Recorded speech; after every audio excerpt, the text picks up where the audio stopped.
What if the most crucial battle for your strength is lost while you sleep? Silently in the darkness, a part of you vanishes. You wake up, not rested, but slightly less than you were before. This is not a nightmare. It is a reality for millions. 99% of people will hear the action, but miss the principle behind it.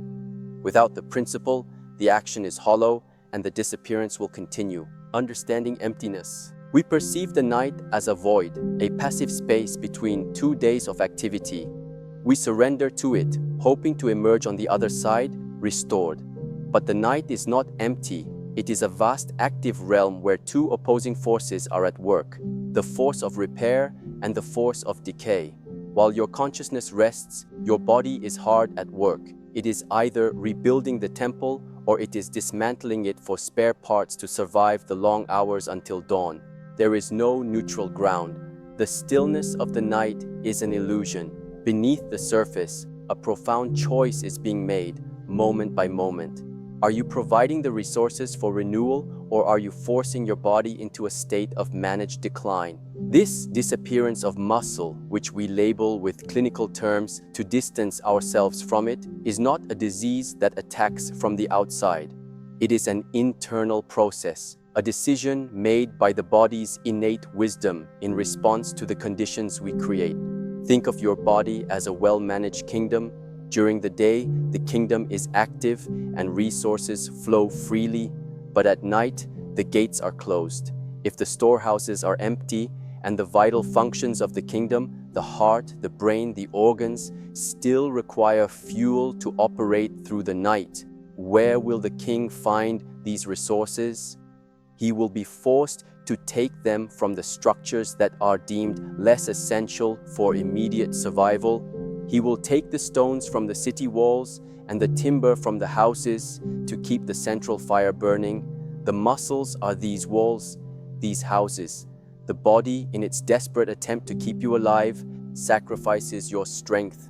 It is an act of survival born from a famine you unknowingly impose. This understanding shifts everything.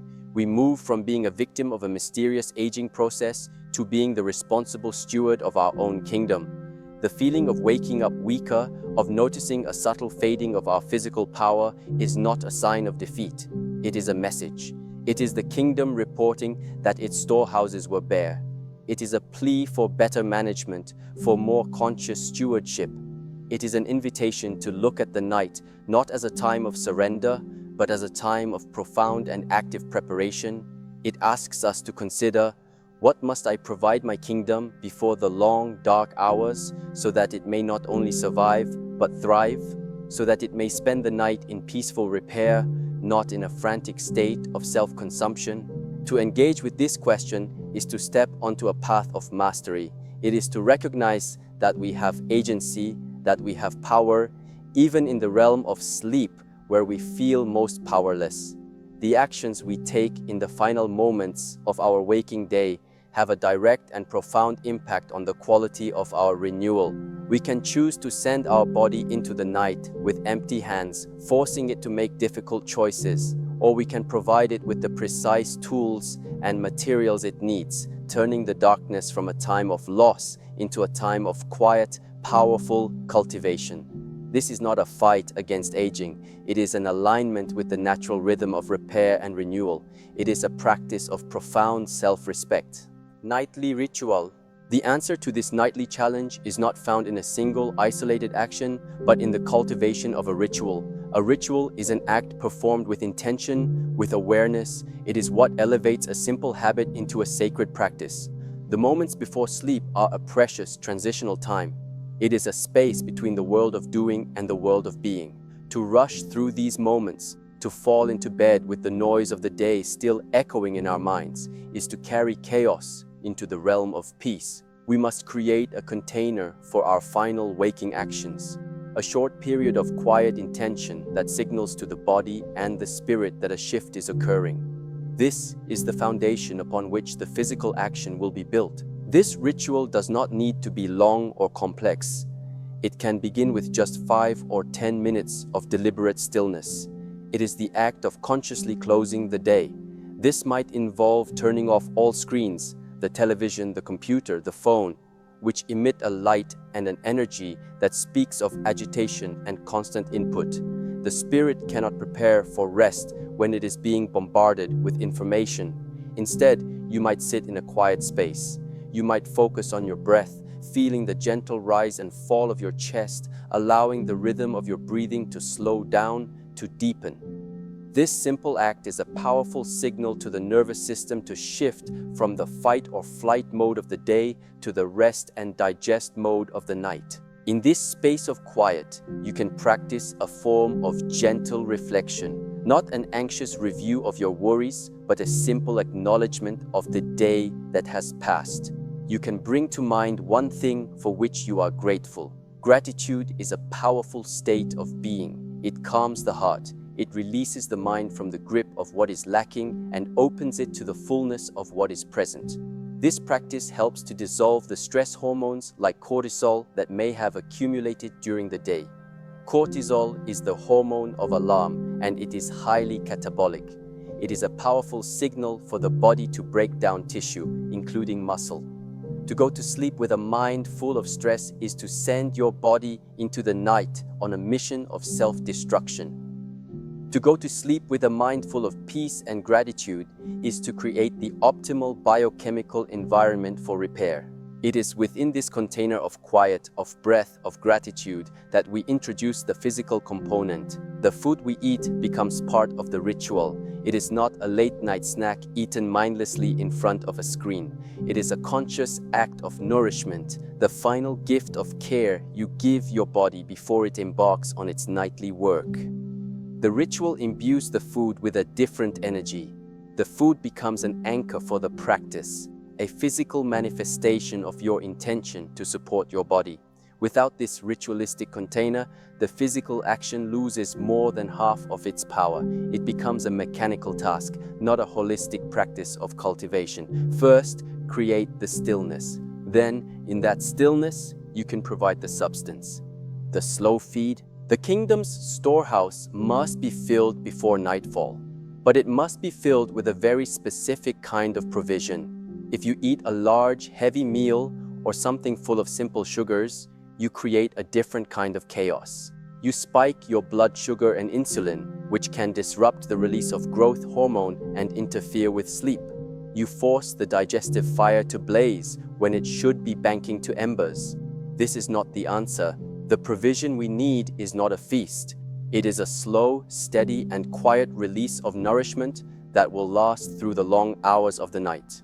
We are not looking for a flood that will overwhelm the system, but a gentle, trickling stream that will keep the land fertile until morning.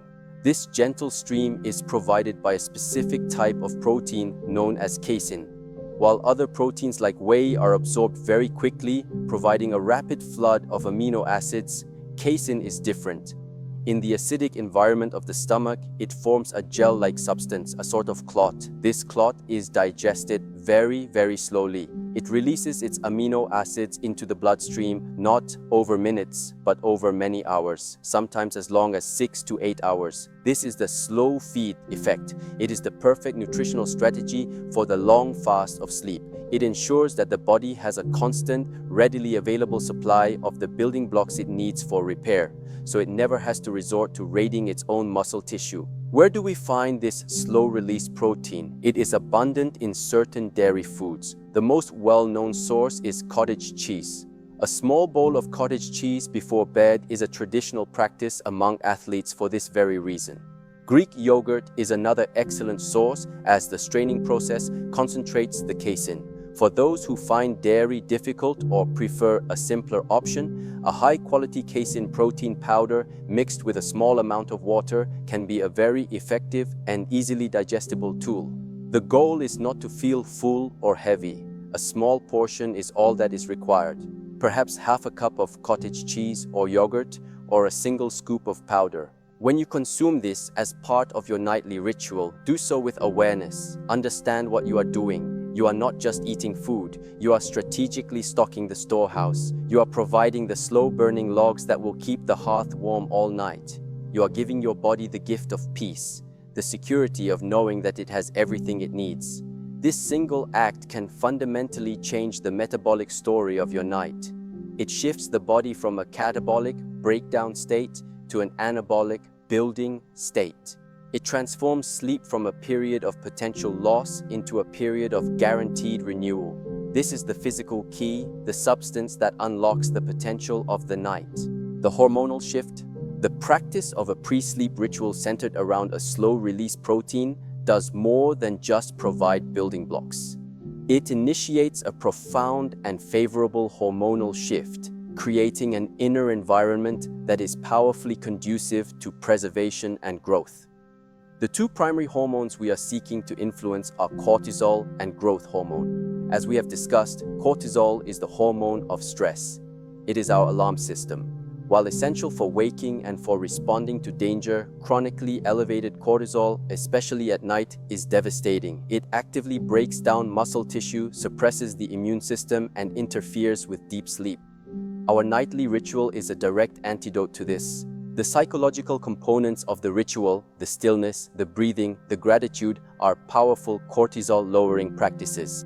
They signal to the adrenal glands that the day's battles are over, that it is safe to stand down. This calming of the spirit is not a soft practice, it has a hard, measurable biochemical effect. It reduces the catabolic drive in the body. The nutritional component adds to this effect. The amino acid tryptophan, which is found in dairy-based casein sources like cottage cheese and yogurt, is a precursor to the neurotransmitter serotonin.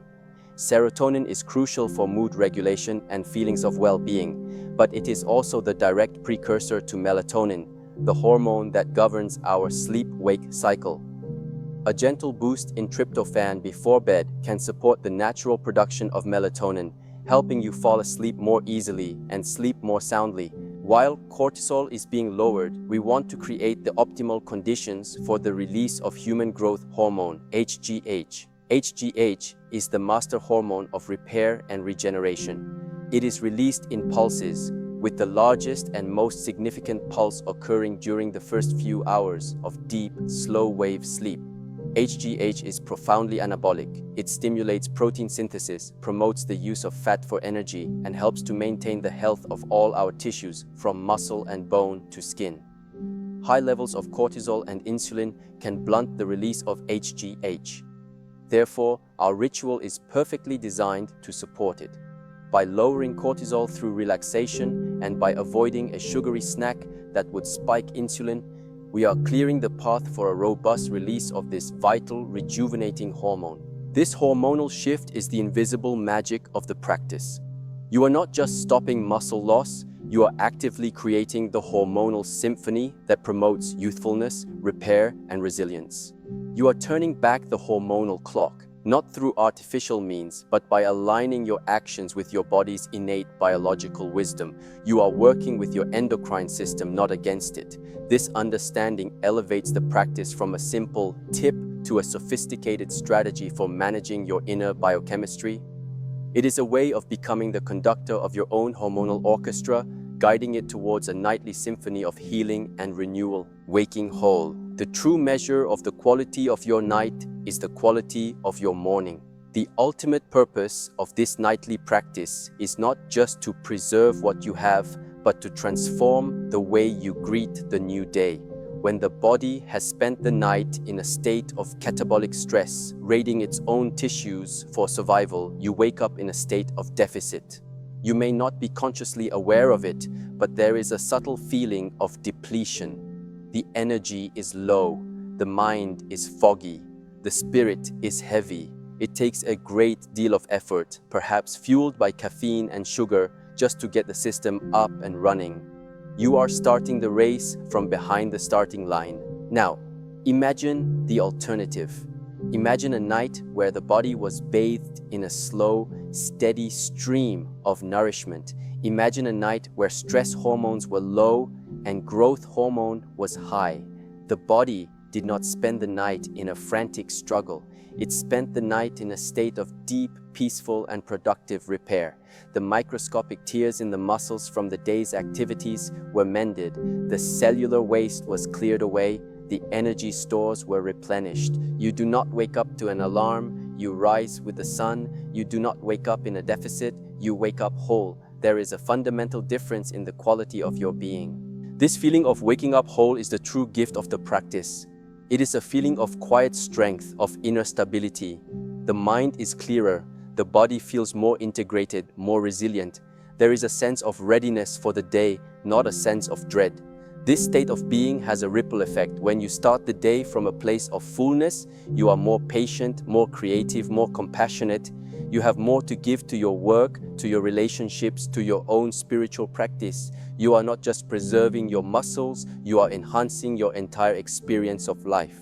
This is the feedback loop that makes the practice sustainable. You perform the ritual at night and you are rewarded with a better morning. The positive experience of the morning reinforces your commitment to the nightly ritual. It is no longer something you have to do. It becomes something you get to do. It becomes an act of self-love that you look forward to because you have a direct, tangible experience of its benefits. You are no longer just intellectually convinced of the practice. You are experientially certain of it. This is the difference between belief and knowing. This is when the practice becomes a permanent part of your path. The full circle. It is crucial to understand that this nightly ritual, as powerful as it is, does not exist in a vacuum. It is one part of a continuous 24-hour cycle of cultivation. To perform the ritual diligently, but to spend the day in a way that undermines your strength is like meticulously patching the roof of a house every night while ignoring the crumbling foundations during the day. The practice before bed is the repair and preserve phase. The practices of the day are the stimulate and build phase. The two are inseparable partners. The circle must be made whole. The most important daytime practice for muscle preservation is movement, specifically some form of resistance. The muscles need a reason to exist. They need a signal from you that they are needed. If you spend your day in a state of inactivity, you are sending a powerful message to your body. These muscles are not necessary. They are expensive to maintain. You can let them go. No amount of protein can overcome a constant signal of disuse. The stimulus does not need to be extreme. It can be walking, climbing stairs, gardening, carrying groceries. It can be a simple routine of bodyweight exercises like squats, lunges, and wall push-ups. The act of challenging your muscles, even gently, is the request. It says, I need you. The nightly protein is the answer to that request. Your nourishment throughout the day is also part of this cycle. Are you consuming enough protein in your other meals? Are you eating a diet rich in colorful vegetables and healthy fats to keep inflammation low? Are you hydrating your body properly with living mineralized water? The nightly ritual is a targeted intervention, a supplement to an already solid foundation. It cannot compensate for a day of poor nutrition. It is the capstone on the arch, not the entire arch itself. When you begin to see your life in this way, you see that every choice matters. The way you move during the day affects how your body uses the food you eat at night. The way you eat at night affects how you feel and move the next day. It is a beautiful, interconnected dance. When we begin to see this dance, we move from being a clumsy participant to a graceful partner with our own biology. We learn to anticipate the rhythm, to provide what is needed at the right time. The nightly ritual becomes the final, graceful step of the day, perfectly setting up the first step of the tomorrow. It is this holistic understanding that transforms a simple hack into a profound and sustainable life practice. You are not just taking a spoonful of something before bed, you are consciously participating in the great cycle of breakdown and renewal, of stimulus and repair. You are bringing your own life into a state of greater harmony and balance. This is the full circle of cultivation. The final principle, we have walked through the entire practice, from the philosophical understanding to the practical application. But there is one final principle that must be understood, for it is the one that most will miss. It is the principle that ensures this practice becomes a source of liberation, not another form of rigidity. This is the principle of wise discernment. This is the art of listening to your own body, of becoming your own teacher, of moving beyond any external prescription to find what is true for you. The recommendation of casein protein from cottage cheese or Greek yogurt is a powerful one. but it is not a universal dogma. For some, dairy may not be a harmonious food. It may cause digestive distress or inflammation. To blindly follow the advice without listening to the feedback of your own temple is to miss the entire point of this practice. The goal is not to eat cottage cheese. The goal is to provide your body with a slow, steady source of amino acids through the night. If dairy is not your path, you must use your wisdom to find an alternative. A high-quality casein protein powder may be a better choice. Or, for those who avoid all dairy, a slow-digesting plant-based protein blend, perhaps from pea and brown rice, could be used, though its release profile may be different. The practice is to experiment with awareness. Try the cottage cheese. How do you feel the next morning? Is there bloating? Is there heaviness? Or do you feel light, strong, and clear? Your body is giving you constant, clear feedback. The practice is to learn to listen to these subtle signals. This is true mastery. It is the ability to take a principle, the principle of the slow feed, and to find the unique application that works in harmony with your individual constitution. This principle of wise discernment applies to everything. It applies to the amount you consume. A small spoonful may be enough for one person, while another may need a bit more. It applies to the timing of your ritual. It applies to the types of movement you do during the day. You are a unique ecosystem. Your needs will change with the seasons, with your activity level, with your state of health. The wise steward does not follow a rigid map. They learn to use a compass. The principles are your compass. Your own inner feeling, your direct experience is the magnetic north. To trust this inner compass above all else is the final and most important secret. It is what ensures that this practice, and indeed your entire life, becomes a journey of authentic self-discovery and true personal mastery. The journey of aging is not one of accumulating more and more rules from the outside. It is a journey of cultivating a deeper and deeper listening on the inside. It is about becoming so quiet that you can finally hear the profound and simple wisdom that your own body has been whispering to you all along. Which part of this nightly practice resonates with you more? The physical act of nourishment or the spiritual act of creating a calm and intentional ritual?